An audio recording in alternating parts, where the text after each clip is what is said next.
Today we'll talk about how can you fix this problem or know how you can do that on your Google Wallet app. All you have to do in the first, you just click on settings here. So then it's going to take you to this list. It's going to show for you like this. You go down here. So into your found apps, click on it. Come to apps list and here you're looking for Google Wallet app. Or just click on search.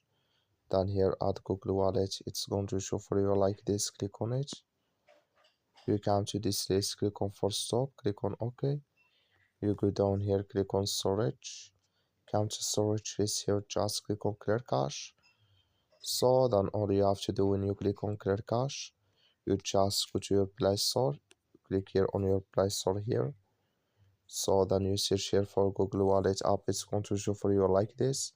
You will find update here, click on it, then it's going to work with you. As well, thank you for watching. Don't forget to support us by liking and subscribe.